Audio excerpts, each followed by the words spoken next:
Hello everyone, in today's video we are going to discuss about NIST frameworks and NIST publication lists. So by the end of this video we should be comfortable with understanding how to navigate the publication lists, how to retrieve data which we need for applying to our industry or our company from the NIST frameworks guide. And the main purpose of this video, it will be to introduce ourselves to the NIST 861, which is a computer security incident handling guide. So the NIST cybersecurity framework is a set of guidelines and best practices to help organizations build and improve their cybersecurity posture. And the framework consists of 5 core functions, which is identify, protect, detect, respond, and recover. So as I mentioned before, this frameworks are publications that are conducted and created by the NIST, which is National Institute of Standards and Technology, and it helps organizations in the industry to apply certain procedures, plans, and structure their cybersecurity posture based on those guidelines provided in the frameworks. So before we get into the computer security incident handling guide, I would like you to introduce how you can retrieve and look for information in that publication list. And then once we do our walkthrough on the computer security incident handling guide, I'm gonna showcase how you can retrieve this information from the guide itself and focus on applying particular procedures from these guidelines required for your company. So if we navigate to the NIST.gov's technical series publication list, we'll be introduced to this page where we can look for a filtering by series. If you are in the specific industry and looking for particular frameworks, or you can just look for all of them if you want to find which may apply to you. So you can click here and view all reports, and you will be provided with all publications that have been uploaded by the NIST Institute. So for example, if you're looking for a particular one, let's say you know that you are required to be complied with, let's say, computer security incident handling. So you'll come in here and you can just Control F and look for that particular framework if you know the name of it, if you know the report number of it. If you don't, you can just click incident and look for it. You can see I'm prompted with 3 incident handling, and you of course want to be compliant with the most recent uploaded. So you will look based on the date published, and like I can see this one is the old and this one is the most recent one. So here is gonna give you the PDF file, the guide that you can download, and then you will open it up and you can go and read the table of contents and focus on extracting the information that you need to apply to your company specifically. So if now we know how to go and look for a particular publication that we may need, now we can go and get accustomed navigating the guide itself, and the structure of those guides more often is similar for all publications, but if not, you just try to get accustomed and find out the details in the table of contents and go for it and extract the information that you may need. So let's begin with NIST 861 Computer Security Incident Handling Guide. So the computer security incident response has become an important component of information technology programs, and cybersecurity related attacks have become not only more numerous and diverse but also more damaging and disruptive. And preventive activities based on the results of risk assessments can lower the numbers of incidents, but not all incidents can be prevented. So instead of focusing on if the accident will happen, we should better focus on when the incident will happen and how we are going to be prepared to respond to this incident. So this guide for security incident handling for the computers will help us understand our posture and organize our computer security incident response capability, and it will give you an overview of how we can handle an incident and respond to this incident, and also how we can coordinate and information sharing with our institutes and companies, so we can remediate and get better understanding of what's going on in our computer security posture. So the guide itself consists of 4 parts, which is first introduction, and it's giving us an explanation of the purpose of this guide and the audience, who is the persons that may use this framework and apply for their company, and also the document structure, what's contained in this framework. The second part of the guide is giving us an overview of how we can organize a computer security incident response capability, and it gives us an overview of the events and incidents, and it tells us why we need the incident response, and also it gives us details of what we need to implement, like response policy, plan, and the procedure creation for these capabilities. And also it gonna give us some recommendation that we can use for organizing our capability for responding for security incidents for our computers. The third part gives us a review of the basic incident handling steps and provides us an advice for performing incident handling more effectively, particularly incident detection and analysis. So the part 4 for the NIST 861 will be the coordination and information sharing. So here the NIST will provide us with the coordination relationships, will give us an overview of sharing agreements and reporting requirements that we need to implement. It will give us an overview of the information sharing techniques available, and also will give us an overview of the technical information and business impact information. And at the end will provide some recommendation how we can apply and create this coordination and sharing capabilities inside our organization. So in the introduction we'll be introduced to the purpose and scope. So this publication assists organization in mitigating the risk from computer security incidents, and it will provide guidelines on establishing an effective incident response program. And the primary focuses of this guide is to detect, analyze, prioritize, and handle those incidents. Also in the introduction, it will give us an overview of the audience, so to whom this document may be helpful, like computer security incident response teams, system and network administrators, and some other security staffs that are responsible for preparing and responding to those security incidents. Also the page will contain the documented structure and will give us an overview on the section 2 and 3.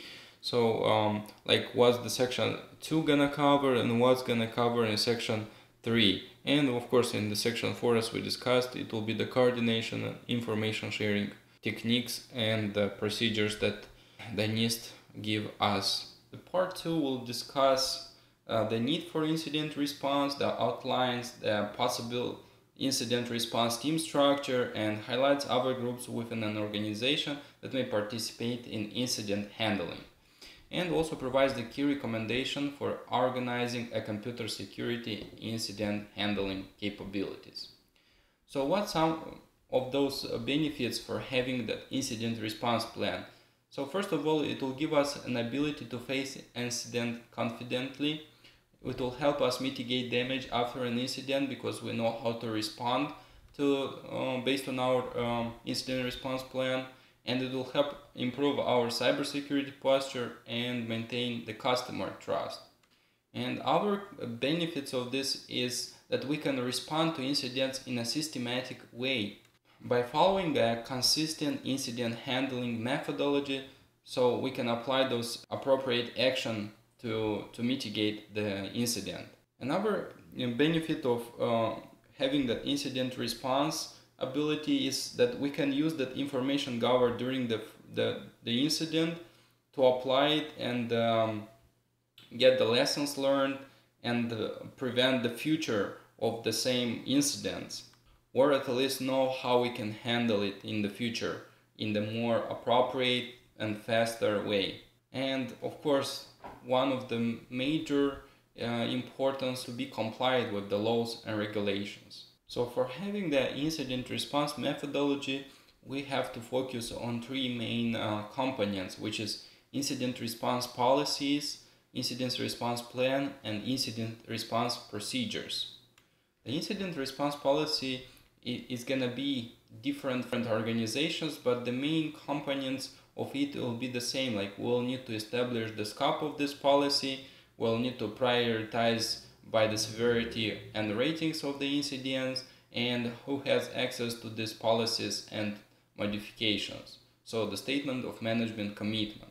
The second part is plan. So all organizations should have a formal or focused plan that will address the main components of a plan, like what's the company's mission, what's the strategy and goals when responding to these incidents. Like, you want to preserve the data, or you want to keep the availability of the infrastructure, or like, it will depend on the company's main goals.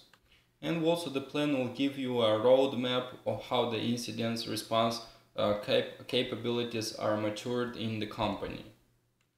The third one, the procedures, will be mainly based on the incident response policies and the plan the company has, and it will be like a basic standard operating procedures.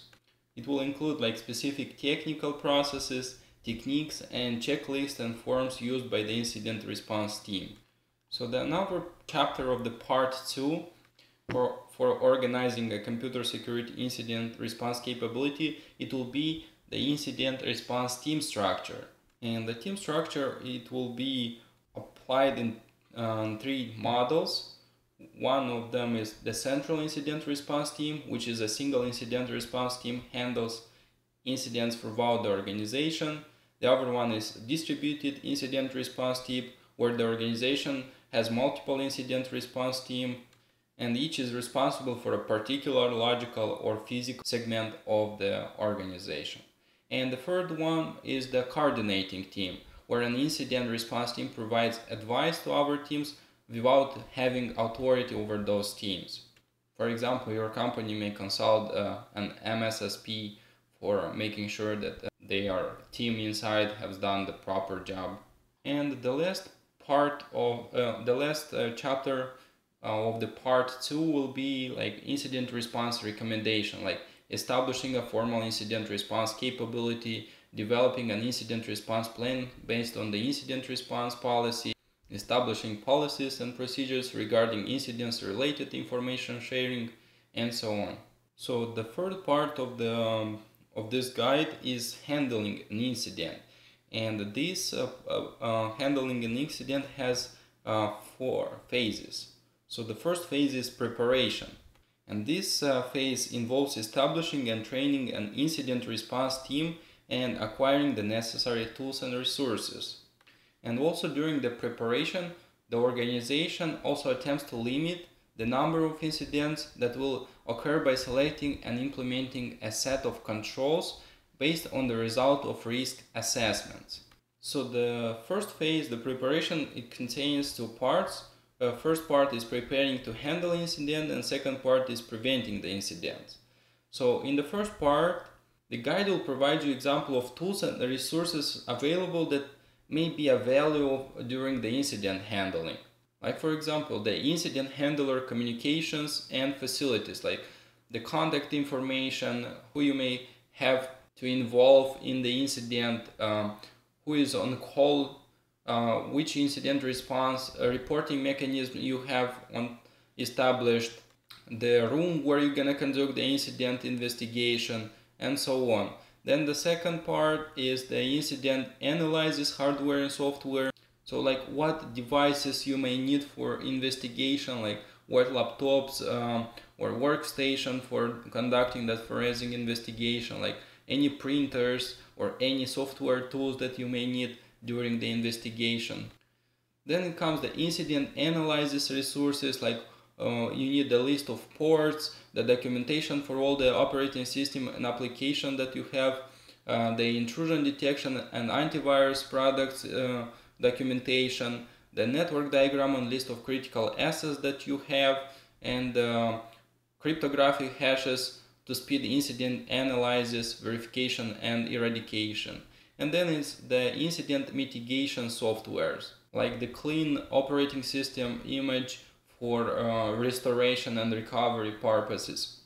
And the part 2 is the preventing incidents, which is more like focus on identifying those problems in organization. So the team will need to do like a risk assessment and training by identifying those gaps. And the NIST framework, it recommends the following practices for securing network systems and application, like risk assessment, host security, network security, malware prevention, and user awareness and training. Next phase is phase 2, which is detection and analysis, and also it's split in two parts, where is detection and the second part is analysis. So in the first part for detection, we'll need to identify the path the incident occurs, so we need to know the attack vectors. We'll need to identify the signs of incidents, which can be precursors, where we have a sign that an incident will occur, or indicators where we know that something has occurred. We have signs that something has occurred or something is in ongoing process. So this is the most challenging part of the incident response process, as it cannot be accurately detecting and assessing possible incidents. It's hard to understand like the type and extent and the magnitude of this incident like in the first glance. So the most focus has to be allocated for detection and analyzing the incidents. So the next part of the phase 2 is analyzing, and because of that challenges of the initial analysis and validation, the NIST gives us the following recommendation for making the incident analysis easier and more effective. And some of those are profile network and systems, understand normal behaviors, so create that baseline, create a log retention policy so you can collect this data and store it, perform event correlation, so you'll not have to go and dig for multiple events that are related, and also you will be exposed right away with the most critical ones when you have that correlation, and it will show you a lot of data coming in for a specific event. You can use like Squill for this. Keep all host clocks synchronized, so you want to deploy an NTP server and have all the network synchronized with the same clock. Maintain and use a knowledge base of information, so all details that you may need. Use internet search engines for research, so of course you need to go on the research if you don't know anything, or try to find the events or indicators of compromising on the sharing platforms. Run packet sniffers to collect additional data, so you can deploy some proxy or packet sniffers and collect this data for analyzing offsite, like off the network traffic.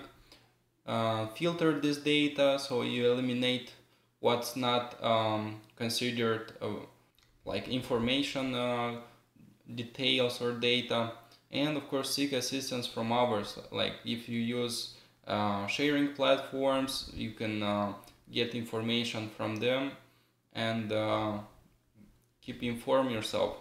The part 3 inside the phase 2 is the incident documentation. So the incident response team should maintain records about the status of incidents along with our pertinent information. the current status of the incident, a summary of the incident, indicators related to this incident, actions taken by all incident handlers on this incident, and of course the chains of custody to ensure that all data is being handled properly and provide the integrity of data handled. The next part of the phase 2 is the incident prioritization. So the incident should not be handled on the first come or first served basis as a result of resource limitations, and instead handling should be prioritized based on the relevant factors such as the functional impact of the incident, where we consider how the incident will impact the existing functionality of the affected systems. The information impact of the incident may affect the CIA triad, so we need to consider how the information exfiltration will impact organization's overall missions, and recoverability from the incident. So the size and type of the incident will determine the time and resources needed for the recovery. The third phase in incident handling is containment, eradication, and recovery. And in here, the NIST provides us with an appropriate criteria that we can use to choose a containment strategy. So this can be like the potential damage to theft of resources, the need for evidence preservation, service availability, time and resource needed to implement the strategy, effectiveness of those strategies, and so on. And then it comes with the evidence handling and gathering. And although the primary reason for gathering evidence during an incident is to resolve the incident, it may also be needed for legal procedures.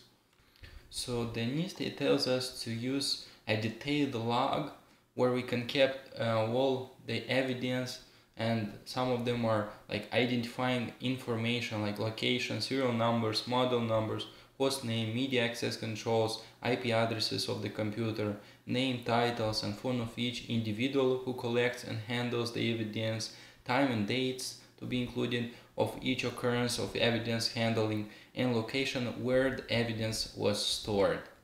The next step is to identify the attacking hosts. So here trying to identify the attacking host sometimes it can be time consuming, and most likely will destabilize us from the main focus, which is to contain, eradicate, and recover the system. But the NIST here provides some common activities that we can perform for identifying this attacking host. So it's like validating the attacking host IPs, researching the attacking host through search engines, using incident databases, and monitoring possible attacker communication channels. And the last part is going to be eradication and recovery. So after the incident has been contained, we most likely will need to do eradication. Like to eliminate components of the incident, such as deleting the malware or disable the breached user accounts and so on. So that's why during the eradication it's important to identify all affected hosts inside the organization so we can remediate them. And in a recovery stage we'll need to restore the system to our normal operation and confirm that the system are functioning as normal. So it will depend on the type of the incident. Sometimes you'll need just to restore the system from the clean backup, sometimes you'll need to rebuild the system from scratch, sometimes you'll need just to replace the compromised file with clean version, and so on, or just install patching or changing passwords. So that's basically the phase 3, containment, eradication, and recovery.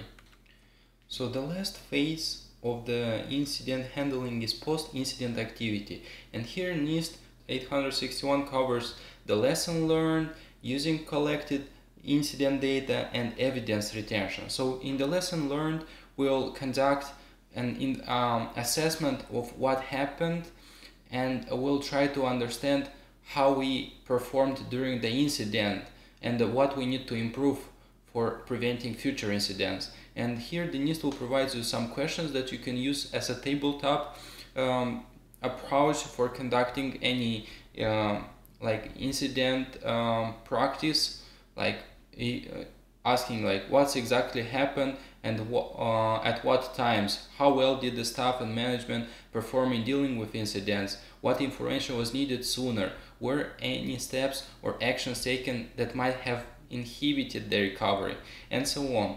Then it comes the using collected incident data. So how we can use this data.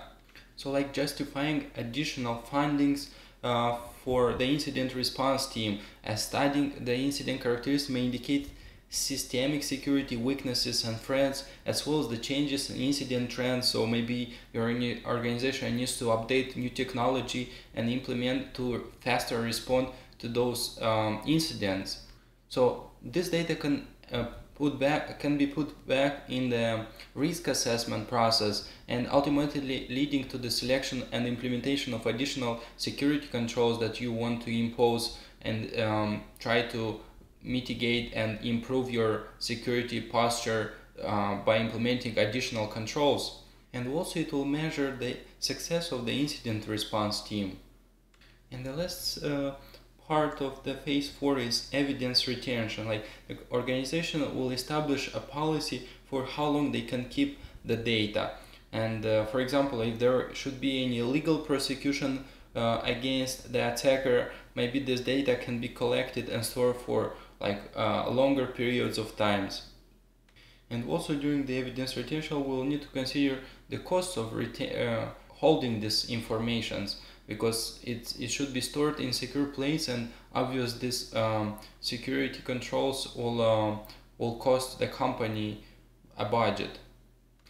And the NIST will provide you here the incident handling checklist, and you can follow along and get those checklists and recommendations for post-incident activities.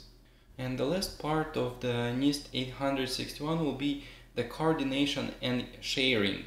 So the NIST will provide us with some guidelines how we can improve our coordination and sharing, coordination relationship with other organizations, like establishing sharing agreements and reporting requirements, and what's the information sharing techniques available on the market, and what's technical information it can be shared, and it will provide also some recommendations how you can structure this sharing platform.